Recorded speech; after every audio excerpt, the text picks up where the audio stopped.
이제 진짜 시작을 해볼게요. 오늘은 부등식에서의 이제 활용입니다.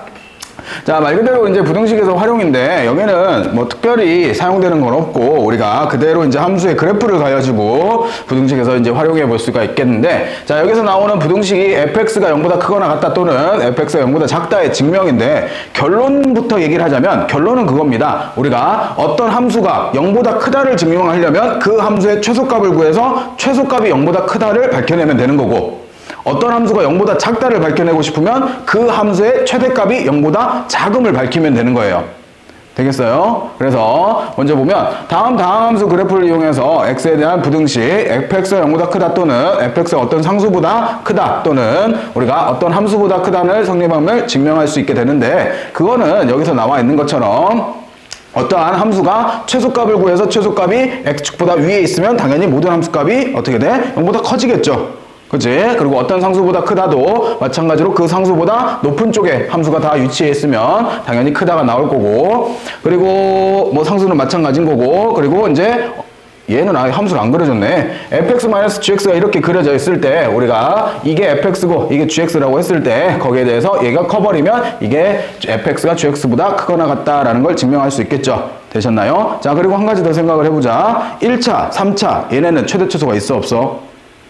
실수 전체 범위에서 1차, 3차, 5차 이런 식들은 최대 최소가 없습니다. 실수 범위 내에서. 그렇죠? 그렇기 때문에 뭐가 불가능해? 0보다 크다가 불가능해. 또는 0보다 작다가 아예 불가능해.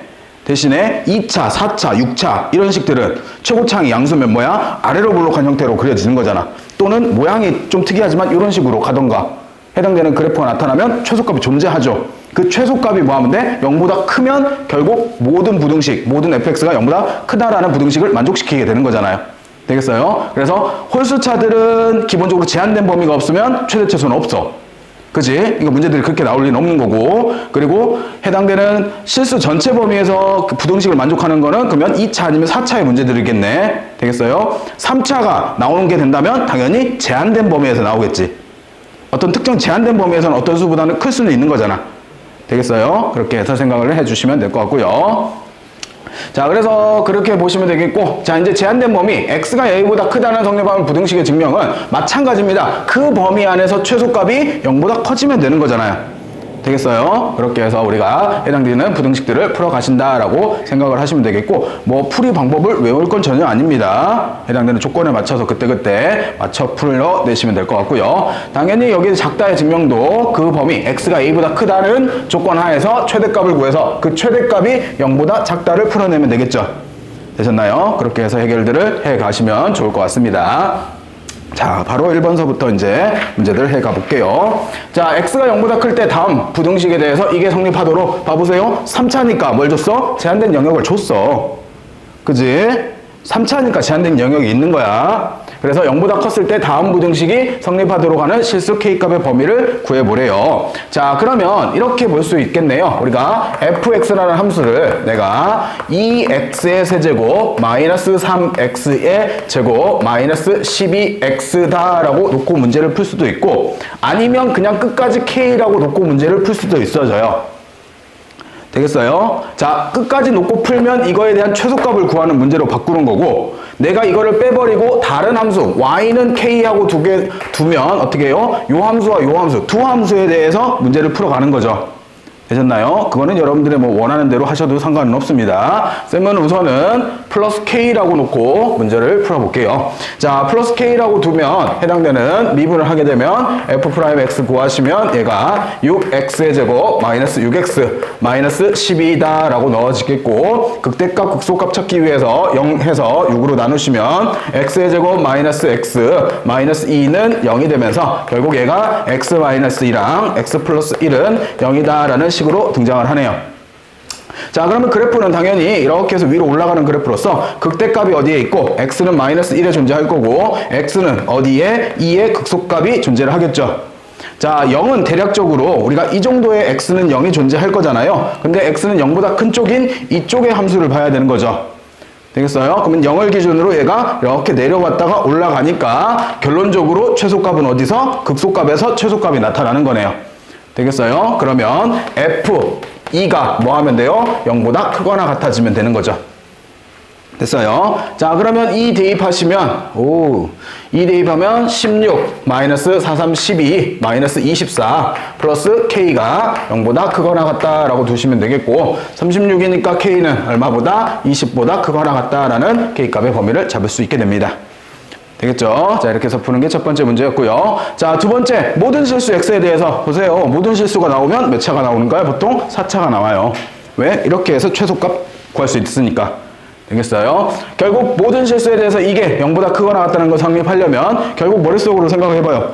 극소값이 두 개가 나오든 하나가 나오든 어차피 극소값들 중에 최소값이 존재할 거고 그 최소값이 뭐 하면 돼? 0보다 크거나 같아주면 되는 거잖아.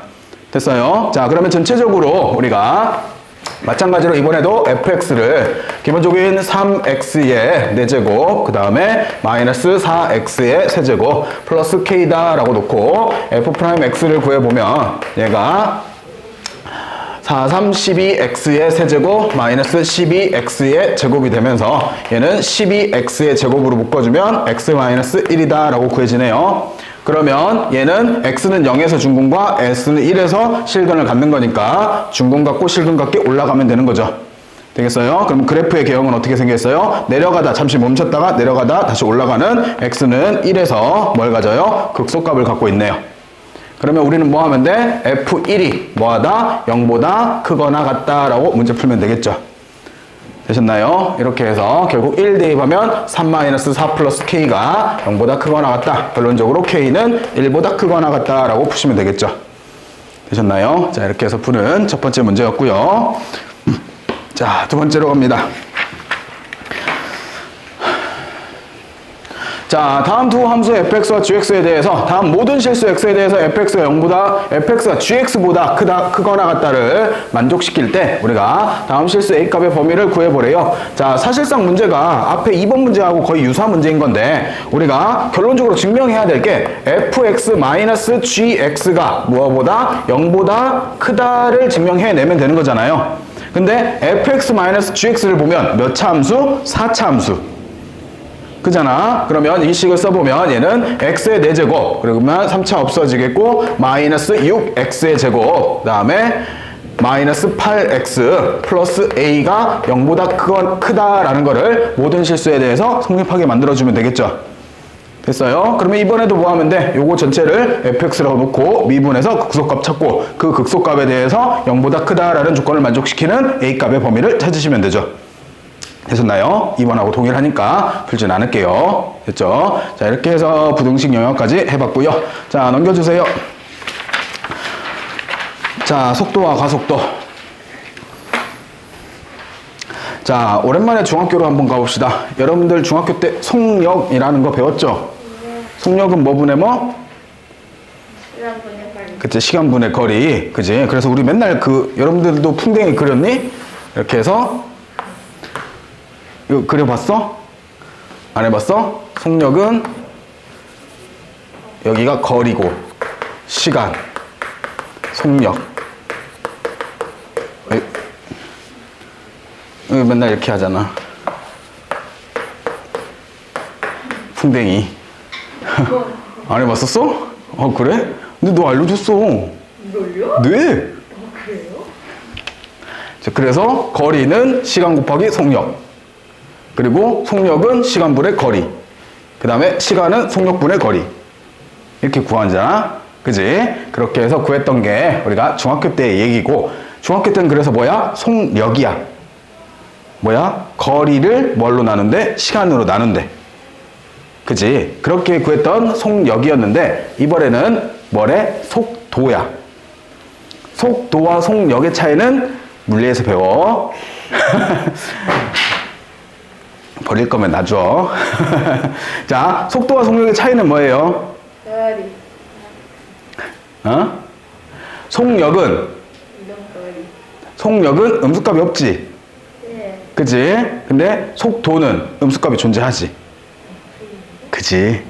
그치? 그래서 기본적으로 우리가 수학에서 이제 속도와 가속도를 보게 되는데 첫 번째 속도부터 보시면 우리가 전비가 수직선 우선 위를 움직이는데요. 우선 위치를 x다라고 두면 시간에 대한 위치를 x라고 두면 x는 ft라고 표현할 수 있고 그죠? 그렇게 되면 우리가 위치 변화량이라는 게 존재할 텐데 t 값이 변함에 따라서 x 값이 변하잖아요. 그지? 그거를 t가 변하는 변화량에 따른 x의 변화량, 즉 위치 변화량이 존재할 거고 거기에 대해서 우리가 x의 변화량은 ft 플러스 t 플러스 델타 t 마이너스 ft다 라고 둘 수 있는 거잖아요. 그러니까 원래 누구의 역할이 y의 역할이 지금 누군 거야? 해당되는 델타 x의 역할인 거고 원래 x의 역할이 t의 역할을 하고 있는 거죠. t가 역할을 대신하고 있는 거잖아. 되겠어요? 그렇게 해서 우리가 위치 변화량을 가지고 해당되는 델타 t 플러스 델타 t에서부터 우리가 점 p에서 평균 속도라고 부르는 녀석이 ft는 결국 델타 t분의 델타 x로서 우리가 해당되는 구할 수 있는데요. 즉 시간이 얼마만큼 변했을 때 얼마만큼 움직였냐를 가지고 우리가 뭘 구할 수 있다고? 평균 속도를 구할 수 있다고. 되겠어요? 그래서 결국 이건 거지. 내가 예를 들어서 1시간 동안 저 멀리 있는 남원을 간대. 광주에서 남원까지 간대. 근데 1시간 동안 가는데 그 거리가 60km래. 그럼 평균 속도를 얼마만큼 간 거야? 60km로 간 거잖아. 그지? 그런 것처럼 시간의 변함에 따라서 즉 델타 t분의 움직인 거리로서 우리가 나타내는 게 평균 속도입니다. 그지? 중학교 때 보통 구하는 게 평균 속도를 원래 구했던 거야. 사실상. 근데 뒤로 가는 건 없었지. 맨날 앞으로 가니까. 그지? 그렇게 됐었는데 거기에 대해서 우선 기본적으로 속도라는 거를 구할 텐데 기본적인 순간 변화율 즉 이렇게 말이 안 되지? x는 ft에서 우리가 t에서 순간 변화율을 점 p에서의 순간 속도라고 부르고 그거를 속도 v다 라고 얘기를 합니다. 여러분들 아빠 차 타봤죠? 예. 그치? 아빠 차 타봤잖아 다들? 엄마가 운전할 수도 있지. 그치? 어쨌든 차를 보면 계기판이 있잖아. 계기판에 보면 속도계가 있는 건 아시죠? 그치? 속도계가 차가 갈 때 계속 속도계가 변하죠. 근데 속도라는 거 생각해봐. 우리가 생각하는 속도는 분명히 시간도 있어야 되고 거리도 있어야 돼. 근데 차가 어느 순간 순간순간에 속도를 계속 표현해주고 있잖아. 어떻게 하는 거래?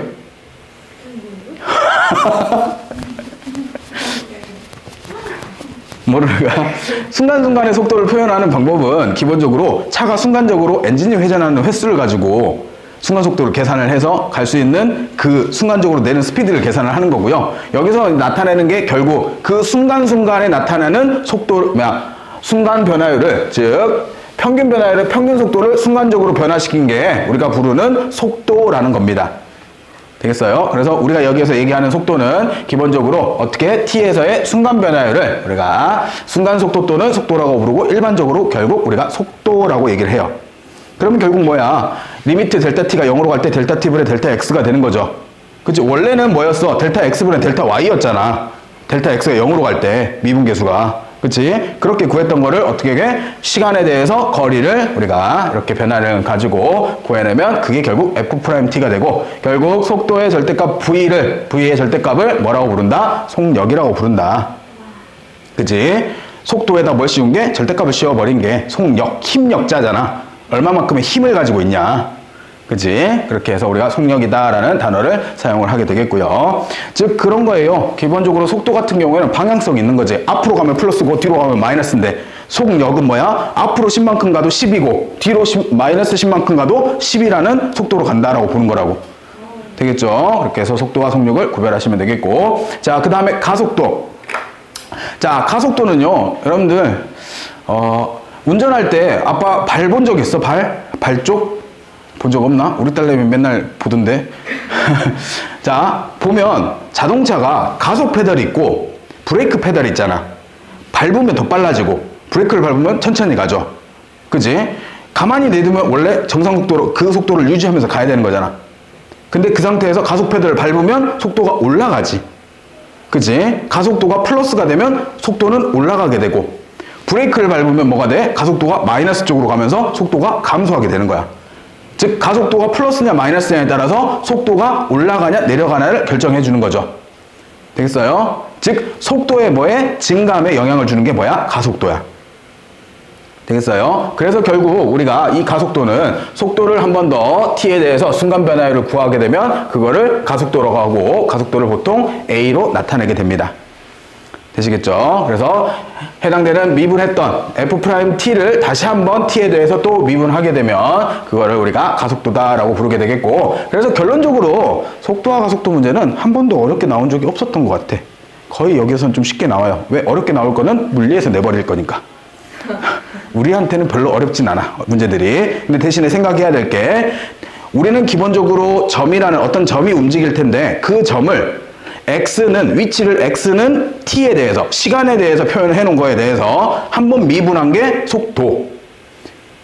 미분해 놓은 게 t에 대해서, 그 속도를 다시 한번 t에서 또 미분한 게 가속도가 된다는 거. 그것만 기억하시면 될 것 같아요. 되겠죠? 그렇게 해서 속도와 가속도를 구별하시면 될 것 같고요. 자, 넘기셔서 나머지 이제 변화율들인데, 결국 뭐 넓이의 변화율, 길이의 변화율, 부피의 변화율 여러 가지가 등장을 할 텐데, 결국 시간에 대한 우리가 길이 변화율 또는 시간에 대한 뭐 부피 변화율, 시간에 대한 넓이 변화율 이런 것들이 있을 텐데, 이런 것들은 결국 그 해당되는 문자들을, 또는 길이라고 하면 길이 L을 시간에 대해서 표현하고, 또는 부피라고 하면 V를 시간에 대해서 표현하고, 그런 다음에 변화율을 구하라고 하면 그 시간에 대해서 한번 미분만 해주시면 됩니다. 되겠어요? 자, 예를 들면 이런 거예요. 예를 들면 얘가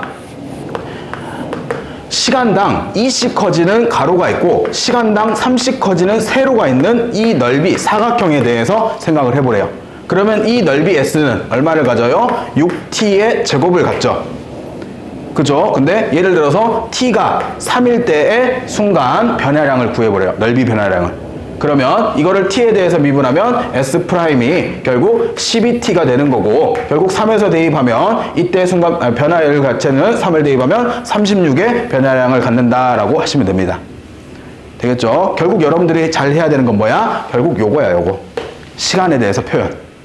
그죠? 거기에 대한 얼마, t값이 얼마에 대한 우리가 변화량을 구하여라 하면 미분해놓고 그 수 대입하시면 그게 변화량이 돼요. 되겠죠? 그렇게 해서 보시면 되겠고요. 자, 뭐 나머지들은 쭉 보시면서 문제 풀면서 좀 더 생각을 해보면 될 것 같고, 자, 이제 문제들 한번 쭉 해볼게요. 자, 요거는 솔직히 말해서 중학교 때부터 나왔다. 그렇지 않아? 맨날 던지는 문제? 던지는 문제 맨날 나왔잖아. 그냥 없어도 풀 수 있어.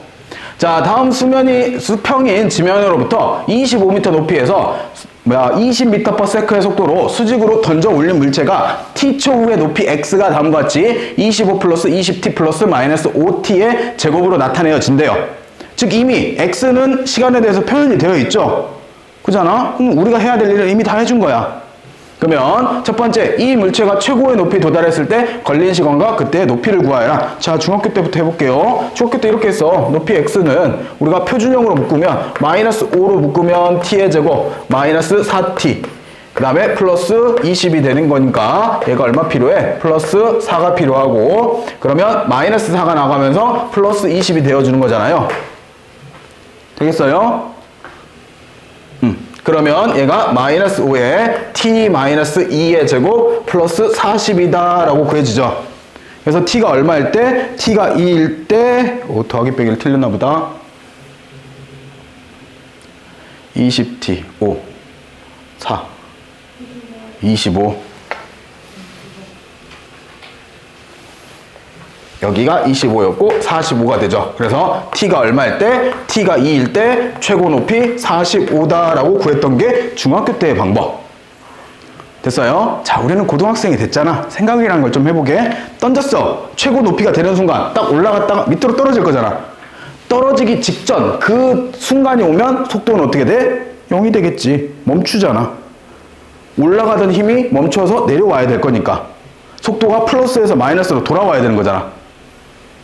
됐어요? 또 이해? 안 돼? 자, 봐봐요. 쌤이 이렇게 20m 건물에 올라와 있어. 여기에 이렇게 내가 이렇게 서 있어. 나 그 그림을 못 그려. 자, 여기서 내가 공을 퓨용 던졌어. 퓨용 던지면 얘가 슉 올라갔다 슉 떨어지겠죠. 그치? 그러면 이렇게 속도가 쭉 올라가다가 이 최고 높이 지점에서 멈춰야지 내려올 거잖아. 올라가던 힘이 처음에는 빠르게 올라가다가 점점 늘어지다가 어느 순간 탁 멈춰서 다시 돌아서 쭉 떨어져야 되는 거잖아. 되겠어요? 그러면 이 최고 지점이 됐을 때 속도는 어떻게 돼? 0이 돼야겠지. 됐어요. 자, 그러면 우리가 이거를 한번 미분해보면 얘가 상수는 없어지겠고 20 마이너스 10t다 라고 구해지죠. 이게 속도일 텐데 이게 0이 되는 t값을 구하면 t가 얼마예요? 2. 그래서 2 집어넣은 게 결국 똑같이 45가 나와요. 됐어요? 이게 최고 높이가 되는 거고, 두 번째, 이 물체가 지면에 떨어지는 순간 속도를 한번 구해보래요. 그러면 뭐만 있으면 돼? 우리는 이 지면에 몇 초 때 떨어지는지만 구하면 되지. 즉 누가 어디 갔어? 안 써놨네. x가 25 플러스 20t 마이너스 5t의 제곱이 뭐가 되는? 0이 되는 t값을 찾아야지. 그러면 마이너스 5로 나누시면 t의 제곱 마이너스 4t 플러스 5는 0이 되면서 t 마이너스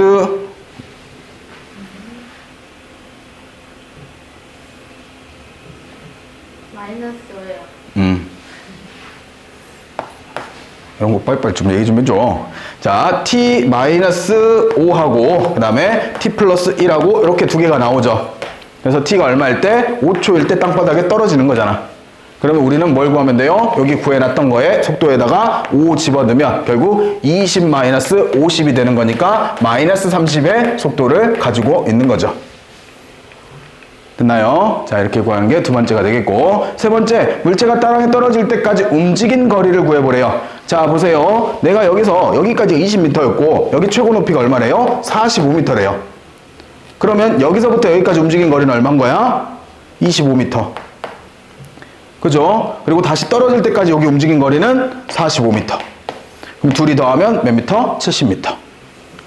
됐어요? 쉽잖아, 이 정도는. 그치? 자, 두 번째. 자, 열차를 타러 갑니다. 어떤 열차를 타고 있는데 제동을 걸었대요. 즉 브레이크를 밟았대. 그리고 브레이크를 밟은 후에 t초 동안 움직인 거리를 x라고 하면 x가 다음과 같이 60t-5t의 제곱을 우리가 가질 때 제동을 건 지 t초 후의 열차의 속도와 가속도를 구해보래요. 그러면 속도 결국 x 프라임을 구하면 얘는 60-10t다 라고 구할 수 있고, 가속도 이거를 다시 한번 t에 대해서 또 한번 미분을 해주면 얘는 상수는 없어질 거고 마이너스 10이다 라고 구할 수 있는 거죠. 자, 가속도가 마이너스를 갖는다는 건 속도가 점점 줄고 있다는 거지. 되겠어요? 그렇게 받아들이시면 되겠고, 두 번째, 제동을 거는 열차가 정지할 때까지 걸린 시간과 움직인 거리를 한번 구해보래요. 그러면 열차가 정지를 한다는 건 결국 뭐야? 얘가 속도가 0이 되는 t값을 먼저 구해야겠죠. 그러면 그거에 대한 t값을 구하니까 t가 얼마? 6이다 라고 구해지네요. 그러면 그때 걸린 시간은 6초인 거고 움직인 거리를 구해보래요. 움직인 거리는 당연히 원래 있던 x는 어디에다가 60t-5t의 제곱에다가 얼마를? 6을 집어넣으면 되는 거지. 그래서 66에 36, 360에서 5, 6, 5, 30에 3, 6, 38. 그러면 여기가 180으로 구해지겠네요. 그래서 180m를 간 거죠. 그래서 브레이크 잡고 얼마 갔다고? 180m. 됐죠? 이렇게 해서 구하는 게 두 번째가 되겠고요. 자, 세 번째. 자, 수직선 위로 움직이는 전피의 시간 t의 위치 x가 다음과 같이 주어졌을 때 전피의 방향이 바뀌는 시간에서 해서 전피의 가속도를 구해보래요. 자, 방향이 바뀐다는 게 플러스의 부호의 속력을 가지고 있다가 마이너스 부호를 가지면 앞으로 가다가 뒤로 가게 되는 거잖아. 또는 뒤로 가다가 앞으로 가면 되는 거지. 되겠어요? 그러면 우리는 x 프라임을 구해보면 얘가 마이너스 3t의 제곱 플러스 2t 플러스 5다라고 구해지겠고, 자, 얘 같은 경우에는 인수분해 해보자. 마이너스 3하고 1하고 5하고 1하고 하면 이렇게 하면 마이너스 3t 플러스 5 그 다음에 t 플러스 1이다 라고 둘 수 있죠. 그러면 그래프가 어떻게 생겨 있는 거야? 얘가 이렇게 엎어진 그래프에 여기가 마이너스 1이고 여기가 3분의 5인데 당연히 시간이니까 음수 조금 보면 돼? 안 돼? 안 돼. 그치? 음수 시간을 갈 수는 없잖아 우리가. 그래서 y축이 대략 여기 정도 있으면 속도가 바뀌는 거는 여기에 양수 속도를 갖다가 어느 순간 3분의 5초가 되면 음수 속도로 돌아가는 거죠. 됐어요? 그래서 t가 얼마일 때? 3분의 5초일 때 우리는 해당되는 방향이 바뀌더라. 그럼 그때 뭘 구하래? 가속도. 그러면 다시 한번 미분을 하면 이거에 대한 또 미분을 하게 되면 마이너스 6t 플러스 2가 되면서 여기에다가 3분의 5를 대입하면 정답이 되겠죠. 되셨나요? 이렇게 해서 속도와 가속도를 구하시면 되겠고요. 자, 그 다음에 4번으로 가봅니다.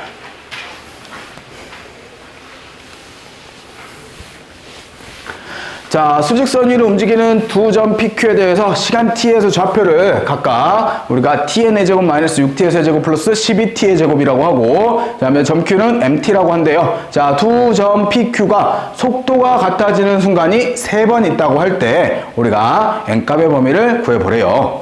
자, 속도가 같아지는 게 3번 있대요. 그러면 결국 P'을 구해보면 우리가 얘가 4t의 세제곱 마이너스 18t 제곱 그 다음에 플러스 24t라고 속도를 구할 수 있고, 그리고 Q'을 구하면 Q'은 뭐야? m인 거잖아. 그러면 우리 사실상 이 문제는 이렇게 바꿔버려도 괜찮은 거지. fx가 4x의 세제곱 마이너스 18x의 제곱 플러스 24x라는 fx를 갖고 y는 m하고 교점이 몇 개가 되도록 3개가 있도록 만들어주면 되는 거잖아. 되겠어요? 그러면 요거 뭐 해야 돼? 다시 이 그래프 그리려면 또 한번 미분해서 극대극소 찾고 그 점 찍어 놓은 다음에 그 사이에 m이 존재하도록 만들면 되겠죠. 됐어요?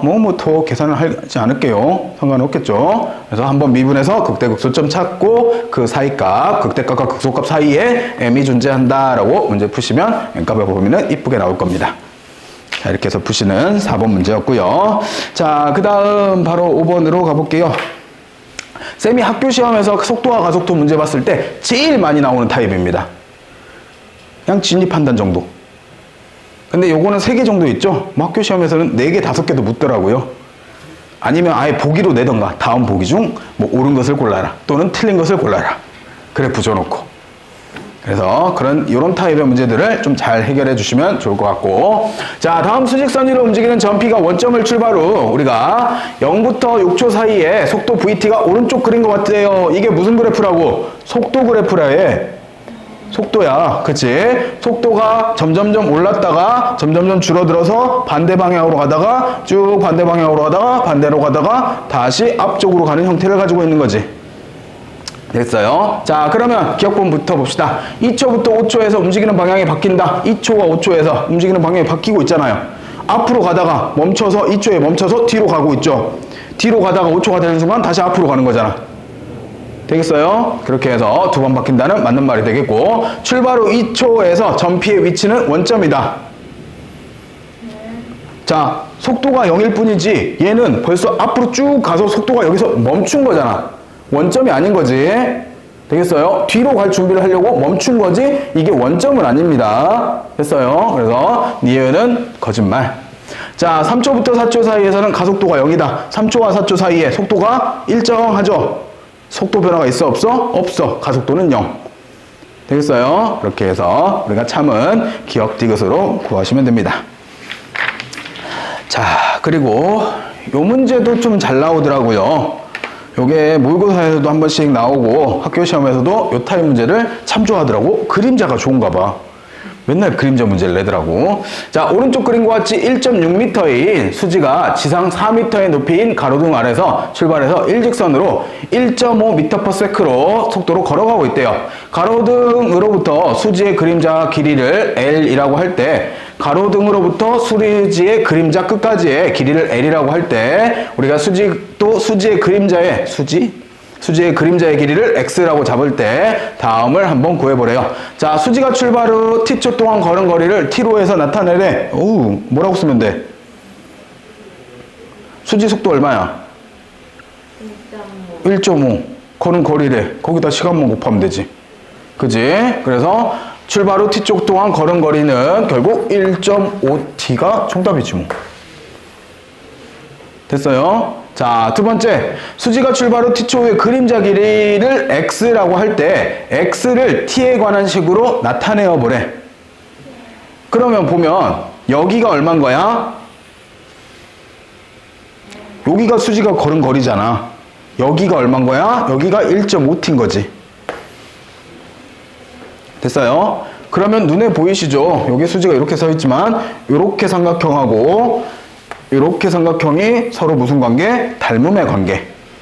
그러면 1.6 대 4가 결국 x 대 x 플러스 1.5t다 라고 둘 수 있는 거네요.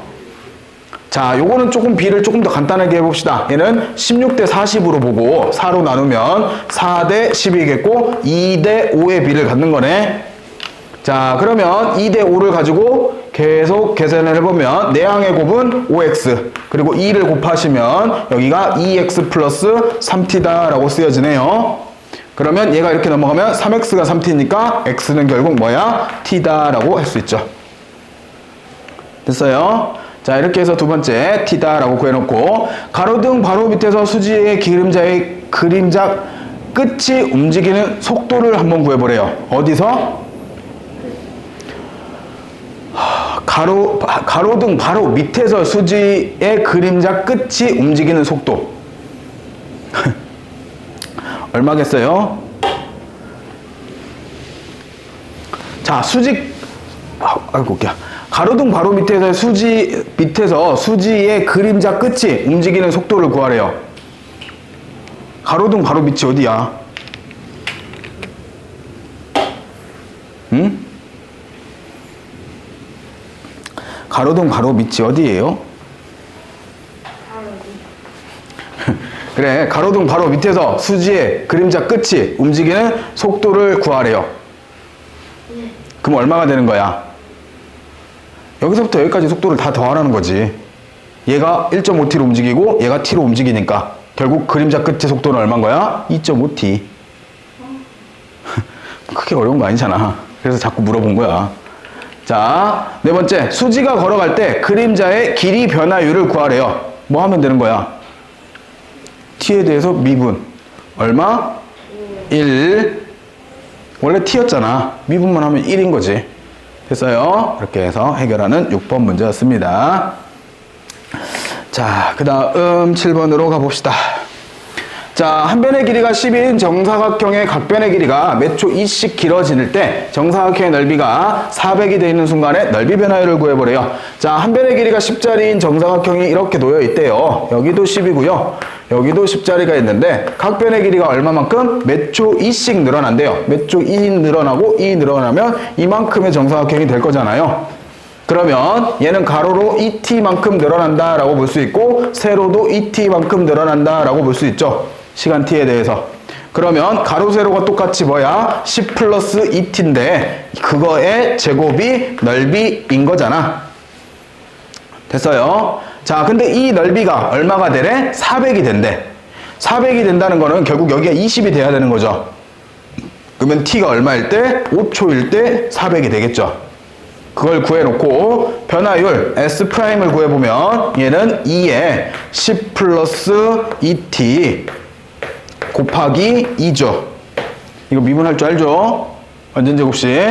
그러면 결국 얘가 4, 2, 8t 플러스 40이다 라고 구할 수 있고 t에다가 5 대입하면 5, 8을 40이니까 변화율은 80이다 라고 구하시면 되겠네요. 됐어요? 자, 이렇게 하는 첫 번째였고, 자, 두 번째, 이번에는 부피로 갑니다. 자, 오른쪽 그림과 같이 윗면이 10cm, 높이가 20cm인 직원뿔 모양의 용기에 수면의 반지름의 길이가 몇 초 1씩 늘어나도록 물을 붓고 있대요. 수면의 반지름이 몇 초 얼마씩? 1씩 늘어나도록. 그 말인즉슨 이 반지름이 결국 t라는 거지. 됐어요? 자, 그럼 우리가 볼 거는 얘를 이렇게 쭉 그어내면 요 삼각형하고 요 삼각형이 또 이번에도 뭐야? 닮음이잖아. 근데 얘가 지금 1대 2의 비를 가지고 있으니 1대 2의 비를 가져야 되는 거네. 그럼 높이가 얼마가 되겠어? 높이가 2t가 되겠지.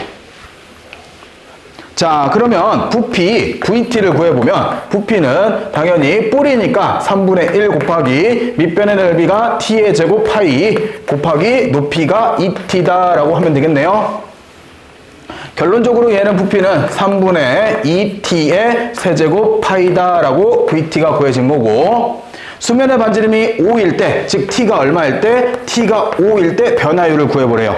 자, 그러면 v't를 구해보면 얘는 2t의 제곱 파이다라고 구해지겠고 5 대입하면 25에 50파이가 결국 뭐야? 변화율이다라고 볼 수 있는 거죠. 됐어요. 자, 이렇게 해서 구하시는 7-2번 문제였습니다. 자, 이렇게 해서 도함수 활용도 여기까지였습니다. 고생들 하셨어요. 쉬었다 합시다.